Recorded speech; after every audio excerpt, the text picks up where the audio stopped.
Hello, and thank you for joining us. It's election night in America. Voters across the country are headed to the polls for high-stakes races that could give us an early indication of how the country is feeling about the two political parties and President Trump. We're watching key races from coast to coast. Here in New York City, voters will be deciding who will be their next mayor. There's a former governor and Democratic socialist on the ticket. President Trump also keeping a close eye on these results. In New Jersey, there's a closer than expected gubernatorial race. The state is considered typically a blue area, but Republicans are hoping for a pickup. In New Jersey, there's a closer than Also in Virginia, we are following this race as well. The state will be electing its first female governor. The attorney general race also capturing the nation's attention. And in California, Democrats are promoting what's known as Prop 50. It's a redistricting measure that could reshape the electoral map and the balance of power in the House of Representatives. We have CBS News team coverage tonight live across the country. Katrina Kaufman is in New Jersey. Taurean Small is in Virginia, where we are watching those key governor's races.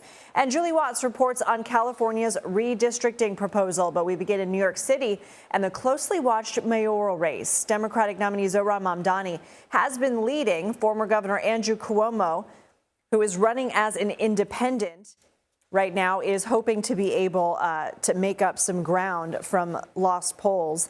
And Republican nominee Curtis Sliwa has been essentially ignoring calls from some Republicans and independents to drop out in order to help Cuomo. CBS News senior White House and political correspondent Ed O'Keefe is following the Mamdani campaign. New Yorkers are out in record numbers today. City officials telling us that by noon, more people had voted in this year's mayoral election than had cast ballots in the contest 4 years ago. Among those who was out and about today, Zohran Mamdani, the frontrunner in this race, casting his ballot in Queens. We spoke with him afterward about some of the concerns people have about his potential leadership at City Hall. This has been a local race, but the nation and the world is now watching.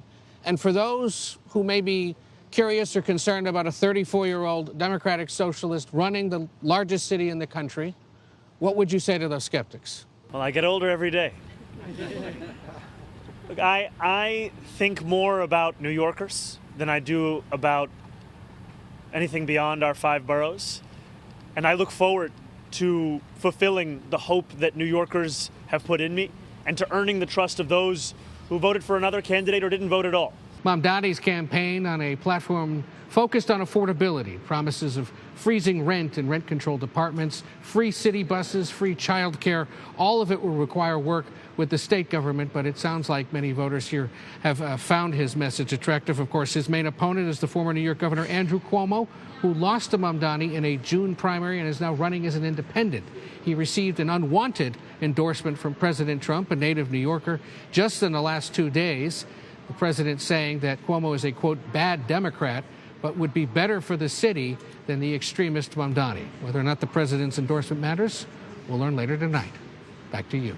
Ed O'Keefe, thank you. Let's bring in CBS News correspondent Lilia Luciano covering the Cuomo campaign. So you were out talking to voters today. What did they tell you? I heard and I saw a great deal of enthusiasm today in the polls, Lindsay. I saw people who were chanting outside. People got into fights for Cuomo or for Mamdani. And upon closer inspection or questioning those who wanted to share why they were there, who propelled them to go vote, what I realized was there is a great deal of enthusiasm either for Mamdani or against Mamdani. Those Cuomo voters that I heard from today said, look, it's not necessarily about me being very excited about him. And of course, I haven't been polling throughout the whole 5 boroughs, but it was more about saying no to Mamdani, which really resonates with the message that President Trump has put out as he has issued his endorsement for Mamdani. Let's take a listen to at least one voter who told me why Trump's endorsement got her to the polls today. I would never vote for Cuomo now. Trump endorsed him. That was, to my mind, a kiss of death. And it's his cronyism. I've always worried about the fact that he'd get into bed with Trump. So I voted for Mamdani. I also think it's very exciting to have a Muslim mayor. I just think we need representation from everyone. So in terms of the way New York is, I've grown up here. I like it here. I don't really want things to change. I think that Cuomo sort of fits the profile of like least damage of candidates that maybe have a similar interest from what I need. President Trump came out and endorsed Andrew Cuomo. What impact did that have on your own vote, or have you heard from other people who have been impacted after hearing Trump supporting Cuomo? I've heard of the endorsement, but I made my vote loud and clear, so hopefully we go in the right direction later on today. And Lindsay, this has become a national election because of the figure of Mamdani and what his message could represent for the entirety of the Democratic Party. But I also heard from New Yorkers who said, you know, thanks for being here, national news, but this really is a New York election. Some people are unhappy with the image that has been painted of New York City as these campaigns have progressed. But there is always national interest in whoever is going to be the New York City mayor. I mean, yes, there is outsized maybe this time, but per your point, it's a major city. People watch. Yeah, and certainly there will be consequences. I heard from people who, who said, look, it's about the issues. It's about affordability. You heard this last woman who we talked to who said, you know, it's not really about the candidates. It's about their message, their solutions. I didn't hear a great deal of passion for believing in those solutions until they see them put to action. And so we'll learn tonight what promises will be kept. Lilia Luciano, thank you. Thank you. Now to New Jersey, where voting in 7 of the state's 21 counties was temporarily closed this morning because of bomb threats, which turned out to be hoaxes. At least one arrest has been made.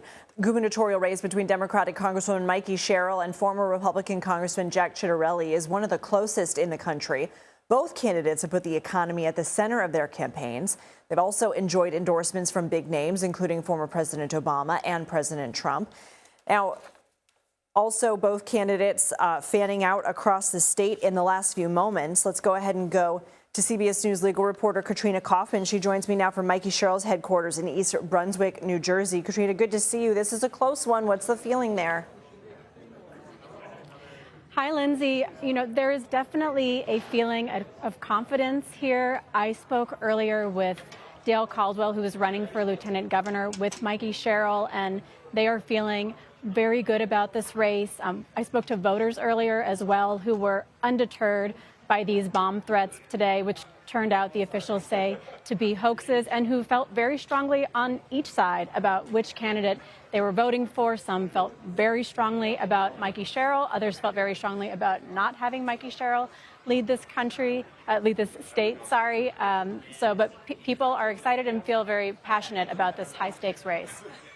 Been without controversy. Sherrill faced some scrutiny over her leaked Naval Academy records. More recently, Sherrill's opponent threatened to sue her over accusations made during a debate. A lawsuit has yet to be filed. Ciattarelli's been endorsed by President Trump. How is each camp feeling about its chances? I'm speaking to Dale Caldwell. They are feeling very confident. He said his father actually went out and marched with Martin Luther King. He believes strongly in the right to vote, and he believed that when people come out to vote today, they will vote for him and Mikey Sherrill. He pointed to their backgrounds, to her success as a congresswoman, as a Navy helicopter pilot. He's been a college president, a businessman, a pastor. Like Lilia was talking about, a central focus of their campaign has been affordability. Lindsay, we were also speaking at a union headquarters, and President Donald Trump has frozen funding for the Gateway Tunnel. This is a key transit project here. They've lost 100,000 union jobs. Those union workers also felt very strong about voting for Mikey Sherrill. But our correspondent, Jerika Duncan, has been with the Ciattarelli campaign. She spoke with them, and they said that Jack is feeling really good, and they are counting down the hours for when the results come in. So both sides really projecting confidence here, Lindsay. It's a close one, Katrina Kaufman. Thank you.